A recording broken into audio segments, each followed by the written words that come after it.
Hello everyone, welcome back to my channel. आज हम देखने वाले हैं कि आपकी शादीशुदा जिंदगी, that means your married life, कैसे होने वाली है। आपकी स्क्रीन पर दो फाइल्स दी गई है। आपने इन दोनों फाइल्स में से इंट्यूटिवली कोई एक फाइल सिलेक्ट करनी है। तो चलिए स्टार्ट करते हैं। जिन्होंने फाइल नंबर 1 सिलेक्ट किया है, उनका मैं पहले फेज बता देती हूँ शादी के पहले का। शादी से पहले आप इमोशनली थोड़ा स्ट्रगल कर चुके होंगे। हो सकता है आपको शादी से पहले बिट्रेयल मिला होगा या ट्रस्ट इश्यूज भी डेवलप हुए होंगे कि कमिटमेंट कब मिलेगा, कमिटमेंट देंगे या नहीं, कहीं किसी और से शादी तो नहीं कर लेंगे। या आपने किसी को डीपली प्यार किया होगा जो कंप्लीट नहीं हुआ। अब यूनिवर्स ने आपको इमोशनली प्रिपेयर किया है। आपकी मैरिज जल्दी नहीं होगी क्योंकि यूनिवर्स चाहते हैं कि आप मैच्योर होकर शादी करें, सोच समझकर शादी करें। पास्ट लाइफ में जो भी ट्रॉमा या फिर बिट्रेयल आपने झेला हुआ है, उससे लेसन लेकर आपने शादी के लिए एक नया पार्टनर ढूंढना है। आप इम्पल्सिव डिसीजन लेने वाले इंसान भी नहीं रहोगे ये लेसन्स लेने के बाद। तो शादी से पहले का एक हो सकता है मेजर हार्ट ब्रेक रहा हो या होगा। ऑलमोस्ट एनर्जी कंफर्म है ये। तो ये हार्ट ब्रेक ही आपको स्ट्रांग बनाएगा, आपको लेसन्स देगा, जिससे शादी के लिए पार्टनर ढूंढने में आपसे कोई गलती नहीं होगी। अगर मैं बात करूं कि आपको आपके फ्यूचर स्पाउस कैसे मिलेंगे, स्ट्रांग एनर्जी ये आ रही है कि ज्यादा से ज्यादा चांसेस है वर्क प्लेस कोई कनेक्शन हो सकता है, या तो ऑफिस में होंगे या कोई बिजनेस पार्टनर हो सकते हैं। दूसरी पॉसिबिलिटी मुझे लग रही है ट्रैवल या रिलोकेशन के दौरान मिल सकते हैं। फिर थर्ड प्रेफरेंस पर मुझे लग रहा है किसी म्यूचुअल रिलेटिव या म्यूचुअल फ्रेंड के जरिए हो सकता है। जब ये इनसे आपकी पहली मुलाकात होगी ना, तो वो होता है ना लव एट फर्स्ट साइट। तो वैसा ही कुछ होगा, नहीं लव तो at least attraction at first sight तो जरूर होगा। फर्स्ट मीटिंग में ही स्ट्रॉन्ग आई कांटेक्ट होगा आप दोनों का। हो सकता है कुछ देर आप एक दूसरे को ही देखते रहो। आप एक दूसरे को जज भी कर सकते हो इनिशियली, जब आप एक दूसरे को जानते नहीं होंगे उस फेज में। आप ये सोचोगे कि ये इंसान थोड़ा सा एरोगेंट लग रहा है। लेकिन धीरे धीरे जैसे जैसे अट्रैक्शन बिल्डअप होगा आप दोनों के बीच, रिलेशनशिप शुरू में स्मूथ नहीं होगा क्योंकि आपको लगेगा कि सामने वाले में थोड़े से ईगो इश्यूज है, एरोगेंस है, थोड़ी सी पुश एंड पुल एनर्जी होगी। जैसे कि वो अपनी बात रख के अपनी इच्छा जाहिर करेंगे, आप अपना इच्छा जाहिर करोगे, ऐसे हो सकता है। इवन कभी कभार इतना गुस्सा आ सकता है कि शादी से पहले ब्रेकअप की सिचुएशन आ जाए या ब्रेकअप की बात कर लो। लेकिन आपकी डेस्टिनी स्ट्रांग रहेगी, मतलब किस्मत जो है वो स्ट्रांग रहेगी, आप दोनों को साथ लेकर आगे बढ़ेगी। ठीक है।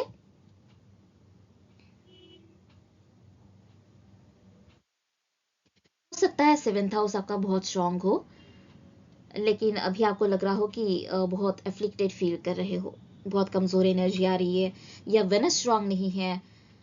ऐसे हो सकता है, जो कि लव एंड रिलेशनशिप को रिप्रेजेंट करता है। वेनस अपनी सुंदरता को रिप्रेजेंट करता है। इसका मतलब जो आपकी शादी होगी वो बहुत पावरफुल होगी। लेकिन शादी तक की जर्नी जो है वो स्मूथ नहीं रहेगी, वो चैलेंजेस के साथ रहेगी।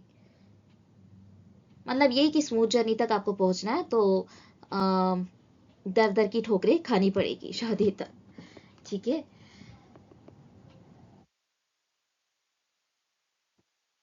हो सकता है कि आपके होरोस्कोप में वेनस एंड मार्स का स्ट्रॉन्ग अट्रैक्शन दिखता है। मार्स का इन्फ्लुएंस होने से थोड़े से इनके तरफ से ईगो क्लैशेस आ सकते हैं। हो सकता है कि वो थोड़ा सा डोमिनेटिंग हो आपके लिए। इवन कभी कभार ये जो मार्स का इन्फ्लुएंस है ये पॉजिटिव साइन भी दे सकता है, पैशनेट वाली एनर्जी दे सकता है। और अगर मैं बात करूं वेनस के इन्फ्लुएंस की, तो ये आप दोनों के बीच बहुत डीप बॉन्डिंग बनाएगा, बहुत डीप लव बनाएगा। लॉयल्टी भी बहुत स्ट्रांग होगी। आप मूवीज में देखते होंगे ना कि शाहरुख खान काजोल की केमिस्ट्री बहुत स्ट्रांग होती है, बहुत अच्छी लगती है। बिल्कुल वैसे ही आपकी फिजिकल केमिस्ट्री होगी। बस मेंटल केमिस्ट्री बनने में थोड़ा सा टाइम लग सकता है, लेकिन टेंशन मत लीजिएगा। ये मेंटल केमिस्ट्री भी ना धीरे धीरे बढ़ जाएगी, स्ट्रांग होती चली जाएगी। आपने अक्सर देखा होगा हमारे पेरेंट्स को, पहले पहले बहुत झगड़ते थे जब हम छोटे थे। उसके बाद धीरे धीरे जो झगड़े हैं या मनमुटाव है वो शांत होते चले गए, क्योंकि उनकी मेंटल कॉम्पैटिबिलिटी एक दूसरे के साथ बैठ गई, एक दूसरे की नापसंद उनको पता चल गई, एक दूसरे का बिहेवियर पता चल गया, और वैसे ही एक दूसरे को एडजस्ट करके चलते हैं। वैसे ही आप दोनों में भी वैसी फिजिकल एंड मेंटल केमिस्ट्री बन जाएगी। जुपिटर का ना थोड़ा सा लेट इन्फ्लुएंस हो सकता है, लेट स्टेबिलिटी दे सकता है। इसलिए कुछ लोगों की लाइफ में हो सकता है कि एज की 30 के बाद रिलेशनशिप सेटल होता है। मैं आपके लिए कुछ इनिशियल्स अगर देखूं, तो हो सकता है इनके नेम इनिशियल ए से स्टार्ट होते हो, के से, एम और एन दोनों हो सकता है, एस भी हो सकता है, एंड वी हो सकते हैं। अगर मैं जोडियाक साइंस की बात करूं, तो लियो हो सकते हैं, क्योंकि लियो की एनर्जी ना बहुत डोमिनेंट होती है। जो भी लियो होते हैं ना, इनमें कॉन्फिडेंस कूट कूट कर भरा हुआ होता है। अगर आप खुद लियो हो या आपके कोई फ्रेंड लियो है, तो आप बहुत अच्छे से जानते होंगे, बहुत कॉन्फिडेंस रहता है इन लोगों में। सूर्य की एनर्जी बहुत स्ट्रांग रहती है। स्कॉर्पियो स्कॉर्पियो भी हो सकते हैं, कैंसर हो सकते हैं, या फिर एरीज भी हो सकते हैं।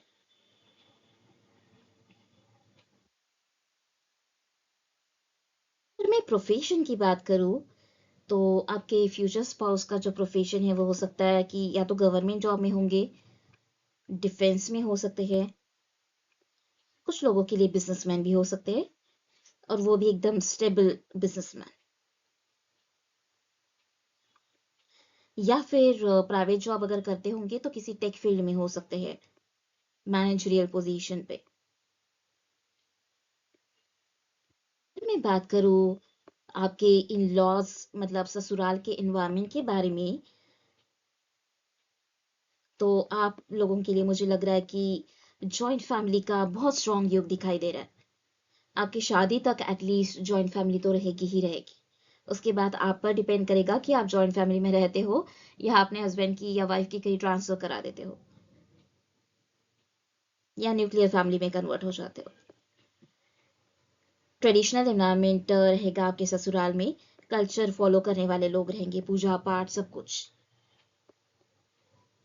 इनिशियली आपको ऐसा लग सकता है ससुराल में कि मायके में तो ऐसे इतने सारे रूल्स तो मुझे कभी फॉलो नहीं करने पड़े, यहाँ पर तो बिल्कुल ऑफिस की तरह रूल्स फॉलो करने पड़ते हैं। ऐसे इनिशियली लग सकता है आपको, क्योंकि आदत पड़ने की होती है। हो सकता है आपकी जो सास होगी मतलब मदर इन लॉ, वो स्ट्रांग पर्सनालिटी की हो सकती है, थोड़ी सी तेज तर्रार हो सकती है स्वभाव से। लेकिन आपके जो फादर इन लॉ रहेंगे, मतलब जो ससुर रहेंगे, वो हो सकता है कि सपोर्टिव हो आपके लिए। अगर सास ने कभी दाद भी लगा दी, तो वो चले जाने के बाद ससुर आपके पास आकर बोलेंगे कि बेटा बुरा नहीं मानना उनकी बात का, उसको तो आदत है गुस्सा करने की, ऐसे हो सकता है। तो आपको ना अपनी आइडेंटिटी जो है, जैसे फ्रीडम था आपको मायके में, वैसे थोड़ा सा यहाँ पर कम मिल सकता है, लेकिन ना जैसे जैसे टाइम बीतता चला जाएगा ना, तो घर के सभी मेंबर्स आपकी रिस्पेक्ट करने लगेंगे। ठीक है, आप घर की मतलब ससुराल की रिस्पेक्टेड मेंबर बन जाएगी, बिल्कुल इन्हीं लोगों की तरह। अगर कुछ लोगों के मन में थर्ड पार्टी का डर है, तो मैं यहाँ पर एक बात बता देना चाहती हूँ, थर्ड पार्टी का बिल्कुल भी स्ट्रांग एनर्जी मुझे मिल नहीं रही है। अगर कोई थर्ड पार्टी अभी होगी भी किसी के रिलेशनशिप में, वो हो सकता है शॉर्ट टाइम के लिए हो, जैसे कि कोई आपके पार्टनर को पसंद कर रहा है या कर रही है, वैसी वाली, लेकिन आपके पार्टनर की तरफ से कोई एनर्जी नहीं रहेगी उनके लिए। मतलब ओवरऑल अगर देखा जाए ना, तो एक जेलेसी वाली एनर्जी है। अगर आप दोनों के बीच कम्युनिकेशन वीक हुआ, या फिर इस थर्ड पार्टी की वजह से आप लोगों ने बात करना कम कर दिया, तो मिसअंडरस्टैंडिंग्स क्रिएट हो सकती है। तो इससे हमेशा बचना है। जैसे हमेशा आप दोनों का बॉन्ड रह चुका है, बिल्कुल वैसे ही रखना है। ट्रस्ट जो है दोनों के बीच में, वो स्ट्रॉन्ग करना है और ज्यादा।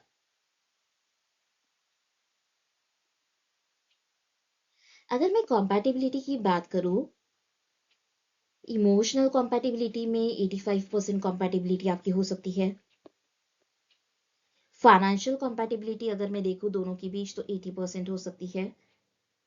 मतलब ओवरऑल अगर मैं मान के चलूँ ना, फाइनेंशियल, फिजिकल, इमोशनल, ईगो, तो टोटल मिलाकर हो सकता है 88-89% की कंपैटिबिलिटी आप दोनों में रहेगी।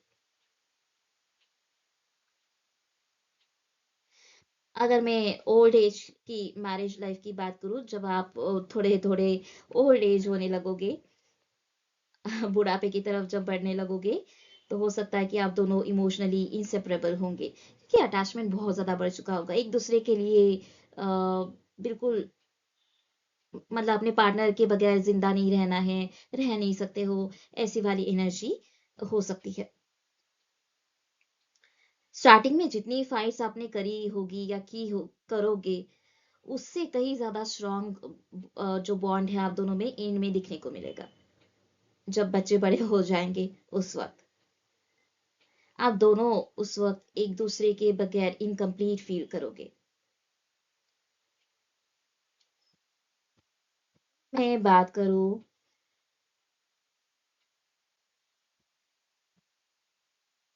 लव या अरेंज मैरिज अगर हो सकता है, तो पाइल वन में ये स्ट्रॉन्ग एनर्जी आ रही है कि लव मैरिज के ज्यादा चांसेस है। लव कम अरेंज भी हो सकता है। ठीक है, प्योर लव नहीं, लव कम अरेंज हो सकता है फैमिली के इन्वॉल्वमेंट के साथ। जैसे कुछ लोग पूछते हैं कि डाइवोर्स की कोई पॉसिबिलिटी है या नहीं, तो यहाँ पर मैं क्लियरली बता देना चाहती हूँ, डाइवोर्स का मुझे कोई यहाँ पर सिग्नल नहीं दिखाई दे रहा है। ठीक है, अगर कभी एक दूसरे से गुस्सा हो भी गया ना, तो वो जस्ट कुछ दिन बात नहीं की, 2-3 दिन फिर से बात करने लग गए, ऐसी वाली एनर्जी रहेगी। ठीक है, तो कुछ लोग पूछते हैं ना कि डाइवोर्स होगा या नहीं होगा, नहीं होगा। ठीक है, सो डोंट वरी।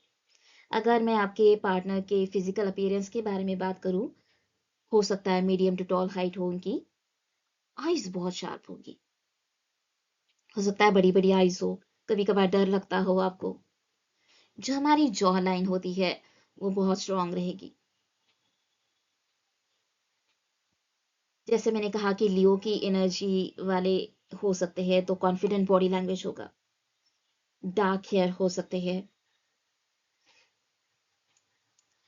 अगर मैं आपको रेमेडी अगर बताऊं मैनिफेस्टेशन के बारे में, कि आपने क्या मैनिफेस्टेशन करना चाहिए क्या नहीं, तो फ्राइडे को ना आप वाइट स्वीट्स डोनेट कर सकते हो, या फ्राइडे के दिन एटलीस्ट वाइट कपड़े पहन सकते हो। और रोज आपने हनुमान चालीसा का जाप जरूर करना है, या फिर हनुमान जी के नाम से दिया जरूर जलाना है ट्यूसडे के दिन। ठीक है, तो ये थी पाइल नंबर 1 की रीडिंग। आप में से जिस किसी से ये रीडिंग रेजोनेट करती हो, आप मुझे कमेंट सेक्शन में जरूर बताएं। अब हम देखेंगे पाइल नंबर 2 की रीडिंग, जिसका टाइटल है कि आपकी मैरिड लाइफ कैसे रहेगी। सबसे पहले का फेज हम देखेंगे कि शादी से पहले कैसे रहेगा। आप लोग इमोशनली थोड़ा सा रिजर्व्ड हो सकते हो, थोड़ा सा शाय। आप लोगों के पास्ट एक्सपीरियंस के अकॉर्डिंग हो सकता है कि आप दोनों जल्दी ट्रस्ट नहीं करते किसी पर। शादी के पहले भी एकदम प्रैक्टिकल अप्रोच रखोगे कि हमें प्रैक्टिकली देखना है कि शादी हो भी पाएगी या नहीं। सिर्फ इमोशनल होने से, फीलिंग्स होने से कुछ नहीं होता, थोड़ा सा लॉजिकल भी सोचना है।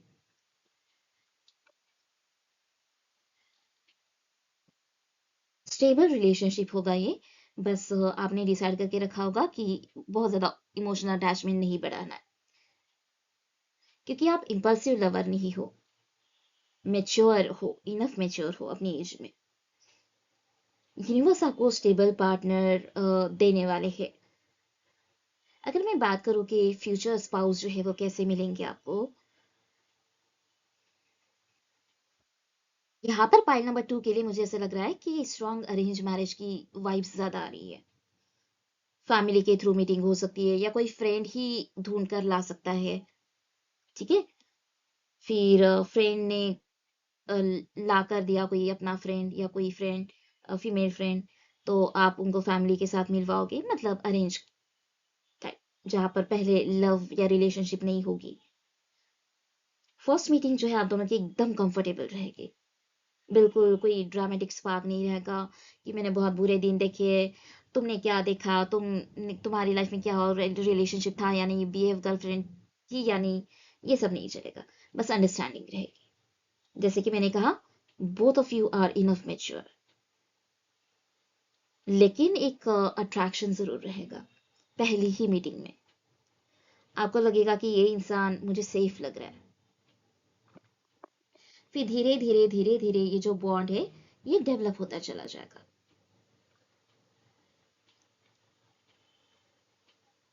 इस शादी को लेकर अगर मैं एस्ट्रोलॉजिकली कोई इन्फ्लुएंस बताऊं तो वेनस और जुपिटर का इन्फ्लुएंस हो सकता है। वेनस आप लोगों का हो सकता है स्ट्रॉन्ग, दिखने में भी काफी अच्छे होंगे आप भी और आपके फ्यूचर स्पाउस भी। जुपिटर की ब्लेसिंग से ही मैरिज होगी। जुपिटर की ब्लेसिंग जिस पर रहती है ना, शादी के बाद बहुत बरकत होती है।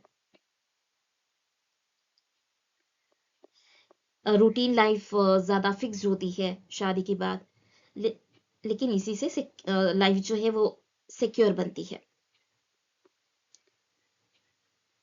स्पाउस हो सकता है कि किसी फाइनेंस डिपार्टमेंट में हो या बैंक में हो।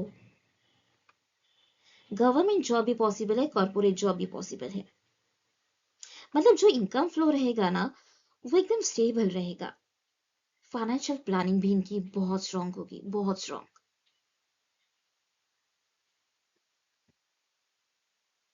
बात करूं आपके ससुराल के इन्वायरमेंट के बारे में,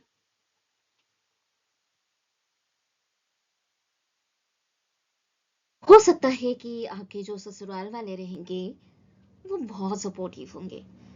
चाहे वो आपकी सास हो, चाहे वो ससुर हो, चाहे ननद हो, या चाहे देवर हो, जेजी हो, बहुत सपोर्टिव रहेंगे आपके लिए। आपकी बहुत रिस्पेक्ट करेंगे, आपके बारे में जानना चाहेंगे। उनके ऐसे थॉट्स होंगे, ऐसी सोच होगी कि कुछ हमें नया सीखने को मिलेगा। मतलब इन्हें कुछ नया सीखने को मिलेगा आपके आपसे। मतलब वेल एजुकेटेड हो सकते हैं, भले ही नाम की पढ़ाई ना की हो, लेकिन मेंटली एजुकेटेड हो सकते हैं। मदर इन लॉ भी बहुत ही सॉफ्ट स्पोकन हो सकती है,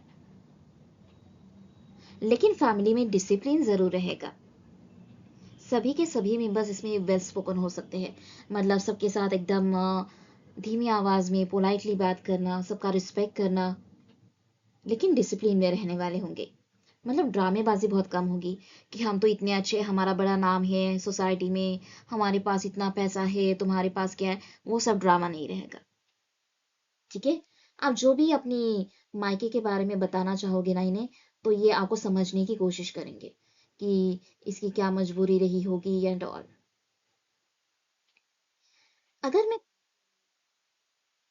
के फ्यूचर स्पाउस के नेम इनिशियल्स के बारे में, तो हो सकता है उनका इनिशियल हो एच, डी, टी, पी या फिर जे। जे, ओके। ज़ोडिएक साइंस की अगर मैं बात करूँ आपके फ्यूचर स्पाउस के, लिब्रा भी ज़्यादा हो सकते हैं। मुझे ऐसा लग रहा है लिब्रा वाली एनर्जी आ रही है ज़्यादा। या तो फ्यूचर स्पाउस हो सकते हैं या ससुराल में से कोई ना कोई सास या ससुर लिब्रा हो सकते हैं, जिनको बैलेंस बहुत पसंद होगा, पार्शलिटी पसंद नहीं होगी, किसी के साथ गलत नहीं होने देंगे, सबको एडजस्ट करके चलेंगे। कैप्रिकॉर्न भी हो सकते हैं, टॉरस हो सकते हैं, वर्गो हो सकते हैं। अगर मैं देखूं कि आपकी जो फ्यूचर स्पाउस रहेंगे या रहेगी, उनका फिजिकल अपीयरेंस अगर मैं यहाँ पर बताना चाहूँ, तो उनकी जो स्माइल है वो बहुत अट्रैक्टिव रहेगी। ओवरऑल जो फेस है, पर्सनालिटी है, that would be very attractive, जिससे कोई भी अट्रैक्ट हो जाएगा। सिर्फ आप ही नहीं, कई सारी लड़कियां या लड़के इन पर अट्रैक्ट होंगे। लेकिन ये उनमें से नहीं रहेंगे कि किसी को भी अपने नजदीक आने दे या फायदा उठाने दे। ऐसा लगता है कि इंटेलिजेंट होंगे। अगर सामने वाले से कोई जेलेसी वाली या रिलेशनशिप में फूट डालने वाली अगर एनर्जी आए थर्ड पार्टी से, तो ये समझ जाएंगे और अपने आप को प्रोटेक्ट कर लेंगे। इनको अपने रिलेशनशिप को बैलेंस बनाना बहुत अच्छे से आएगा, और आपको भी ये सिखाएंगे कि कैसे बैलेंस रखा जाए। बहुत अट्रैक्टिव होंगे लेकिन सिंपल होंगे, बिल्कुल सिंपल, जिनको बिल्कुल ना किसी मेकअप की जरूरत है, ना किसी मॉडर्न ड्रेस की जरूरत है। फेस अगर देखोगे ना इनका, तो एकदम शांत, आंखें भी एकदम ऐसे लगेगा बिल्कुल शांत है। जवाब भी देंगे ना आपको, आप कुछ भी पूछोगे हड़बड़ी में या गुस्सा होकर, एकदम शांति से जवाब देंगे। हाइट हो सकती है मीडियम हो, मतलब फ्लैशी टाइप नहीं होंगे, लेकिन बहुत अट्रैक्टिव होंगे। अगर मैं बात करूँ कि लव मैरिज होगी या अरेंज मैरिज होगी, तो यहाँ पर स्ट्रॉन्ग एनर्जी यही आती है कि अरेंज मैरिज के ज्यादा चांसेस है। लेकिन अरेंज मैरिज के बाद जो बॉन्ड है, जो प्यार है, वो डेवलप होगा। डाइवोर्स की पॉसिबिलिटी के मुझे बिल्कुल ही कम, ना के बराबर मुझे यहाँ पर साइन मिल रहा है। बिल्कुल ना के बराबर है डाइवोर्स का योग, तो बिल्कुल भी टेंशन नहीं लेनी है। थोड़ी बहुत मिसअंडरस्टैंडिंग हो सकती है, लेकिन लॉन्ग टर्म मैरिज रहेगी ये। जब आप इनके घर पे आओगे ना शादी करके, लड़कियों के लिए मैं बोल रही हूँ, तो ये आपको ना कंफर्ट देने की कोशिश करेंगे और आपको आपके जो इन लॉज है वो सिखाएंगे कि एडजस्ट कैसे किया जाता है। और अगर आप लड़का हो, तो आपको कभी भी जज नहीं किया जाएगा आपके वाइफ के ससुराल में, मतलब वाइफ के मायके में, मतलब आपके ससुराल में। फाइनेंशियली नहीं, किसी भी तौर तरीके से आपको जज नहीं किया जाएगा। बिल्कुल एक बेटे की तरह आपके साथ व्यवहार करेंगे। अगर इमोशनली कंपैटिबिलिटी में देखूँ, तो 85% की कंपैटिबिलिटी बनती है इमोशनल लेवल पर। फिजिकल कंपैटिबिलिटी 95% हो सकती है। फाइनेंशियल में 80%। अगर ओवरऑल अगर मैं कंपैटिबिलिटी देखूँ, तो यहाँ पर 90 to 91% कंपैटिबिलिटी बनती है।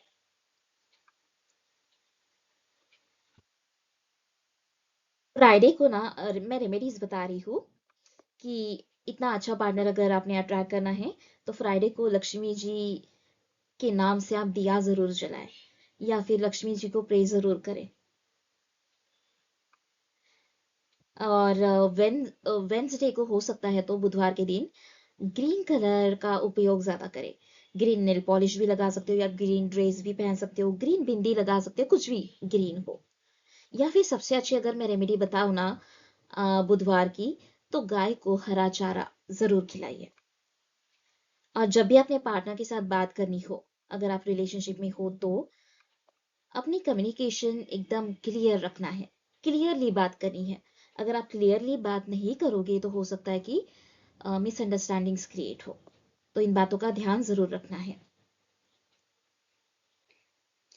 मैं ओल्ड एज का फेस देखूँ आप दोनों का, तो हो सकता है रिटायरमेंट के बाद, बिजनेस से रिटायरमेंट ले या जॉब से रिटायरमेंट ले, उसके बाद मुझे लग रहा है कि ट्रैवल करोगे आप लोग रिटायरमेंट के फेज के बाद,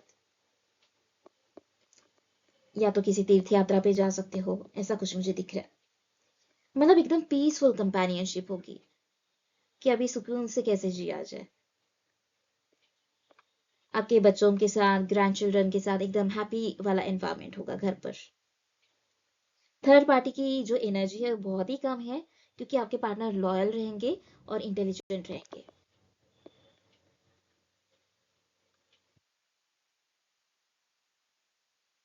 तो ये थी पाइल नंबर 2 की रीडिंग। आप में से जिस किसी से ये रीडिंग रेजोनेट करती हो, आप मुझे कमेंट सेक्शन में ज़रूर बताएं।